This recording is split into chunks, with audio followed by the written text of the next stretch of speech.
Yeah, good afternoon, everybody. Since I'm addressing an audience of police and former police officers, one tip is that a very good form of extracting extrajudicial confession is to show a PowerPoint on a Friday hot afternoon.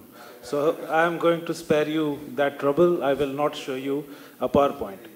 I come from I have a little advantage while speaking on this subject. Few of you might know I was in Cabinet Secretariat for 15 years. I set up the cyber security cell there before moving to the private sector. So I have dealt firsthand the problems of getting manpower, the problems of technology, the problems of obsolescence, and how to keep pace. If we see the backdrop of what is happening today, we are seeing the internet proliferating in geometric proportions. There is an Internet of Things which is coming up. Devices are increasing by the millions. So what they say is today we live in an era of ambient intelligence and ubiquitous computing. So in this kind of scenario of ambient intelligence and ubiquitous computing, the Indian law enforcement organizations and agencies, they are responsible for safeguarding the cyberspace along with, of course, the armed forces. But let us pause a little bit. Who controls this plasma of ambient intelligence and ubiquitous computing? If you see the data centers, the telecommunication networks, the fiber optic cables, the software, the end user devices, the hardware, the operating systems, all these are controlled by the corporate world.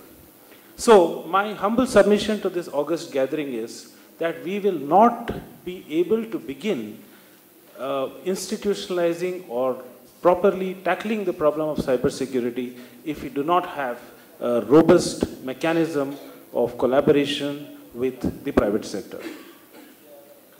Many of the private sector organizations are now like quasi-nation states. They operate in various geographies. To give you a small example, suppose we have a zero-day exploit which has to trigger off on a particular day, let's say 20th of May, 5 p.m.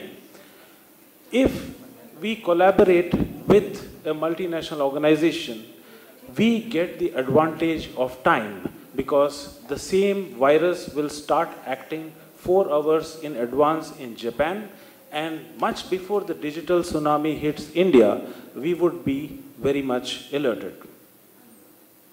So as far as the technology landscape is concerned, the threat manifestation is concerned, what needs to be done to mitigate these threats, I will not elaborate because time is less and many of the other speakers have spoken about this. What needs to be done? Essentially, the collaboration is at 4 levels. One is at the service level. So many players like Google, Microsoft, etc., we do collaborate with the law enforcement agencies on a day-to-day basis by giving a lot of data pertaining to cyber crimes. At the technology level, we do exchange data with the CERT-In on malware signatures, on botnets, on what are the emerging trends, etc. At a strategic level, we are engaged with intergovernmental forums, with Internet Governance Forum, and we are also engaged with various nation states in trying to evolve the norms of behavior of nation states in cyberspace.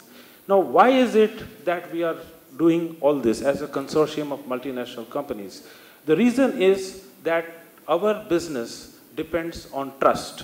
So if we do not have the trust of the nation states, if we do not have the trust of the end users, our business would be badly affected. We are in talks with the Office of the National Deputy NSA, with Mr. Gulshan Rai, to make to create structural mechanisms whereby we can collaborate effectively. We have a program called the Government Security Program through which we exchange data with various governments. We are collaborating, and we also undertake some joint operations with CERT-In to take down botnets. But what is required is a robust structural framework through which there can be a free-flowing exchange of ideas, of personnel, of technology, because it's impossible for the government to keep pace with what is happening in cyberspace. Thank you.